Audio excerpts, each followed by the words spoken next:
Hey guys, welcome to Bourbon Bites, and today we're reviewing Elijah Craig Rye.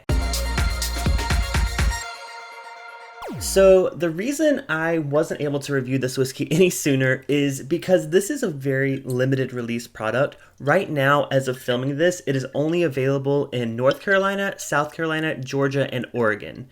So I actually had my mom send this all the way from South Carolina to me here in California to review it. So thanks, Mom. But yeah, if you're unfamiliar with this, this is a brand new release from Heaven Hill under the Elijah Craig name that comes in at 94 proof, just like the small batch bourbon that Elijah Craig releases, but it's a rye. So this actually is the same mash bill as other Heaven Hill ryes, like Rittenhouse and Pikesville. It's still the barely legal rye at 51%. So I'm imagining that it's a pretty similar flavor profile. Rittenhouse is actually one of my two favorite ryes for the price, along with George Dickel rye. Speaking of price, this comes in around $30 to $35, at least in South Carolina. So it kind of fits nicely in between the price of Rittenhouse and Pikesville. So I'm excited to try this and let you guys know what I think.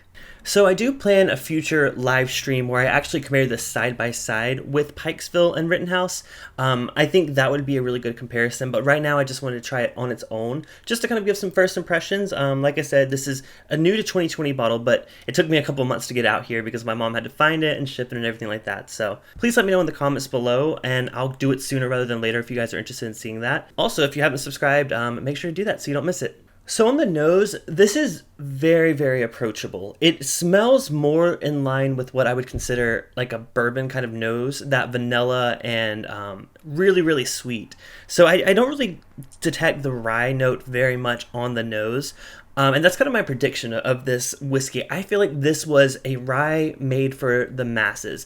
My mom is not the biggest whiskey drinker, but she has found that she is a huge fan of regular Elijah Craig. So I think, they're targeting not necessarily someone like me that, buys $80 to $100 ryes. I think they're targeting people that might want to try something a little different than standard Elijah Craig, but still in that wheelhouse, still in that very approachable, friendly wheelhouse.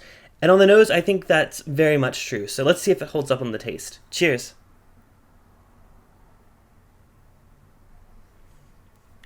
It still is friendly like the nose, but it definitely reads more like a rye on the taste than it does the nose.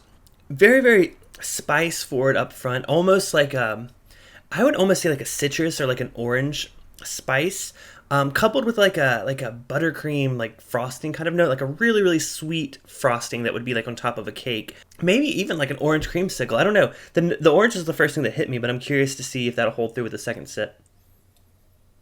Yeah, it's still very orange forward, but that orange kind of evolves into more of like a vanilla, really, really sweet frosting note. And the finish is really, that's where the rye spice comes in. It's those rye notes like rye bread, but it almost comes across as almost minty. And that's a note that I get in a lot of rye whiskeys, and it's a note that I really like. It's a pretty long finish for a 94 proof whiskey. I mean, Pikesville gives me an incredible finish, but it's also 110 proof and 6 years old.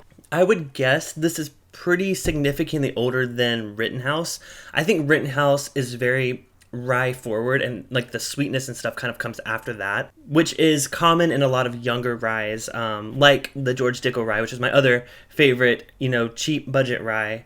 I get a little more of those similar notes with the Rittenhouse. I think that any Elijah Craig drinker should try this out. I mean, it's just as approachable as what you get with the Elijah Craig bourbon, but it introduces you to that rye mash bill, and maybe you'll find that you like that a bit more. I think making cocktails with like a low rye like this makes some of the best whiskey cocktails. I use Pikesville all the time, but I may have a new favorite for cocktails. And at the $30 price point, it's definitely get a recommendation from me. I mean, even if you like the spicier, more bold ryes, I think if you're trying to introduce someone into the rye, or if you're someone that may not normally like a rye, pick this up if it's available in your state and give it a try. All right, well, like I said, I hope to review this side by side with Rittenhouse and Pikesville at some point.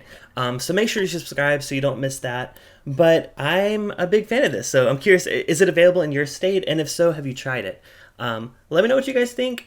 But until next time, this has been Bourbon Bites, whiskey reviews with a retro gaming twist. I'm Clifton, and I'll see you guys next video. Cheers!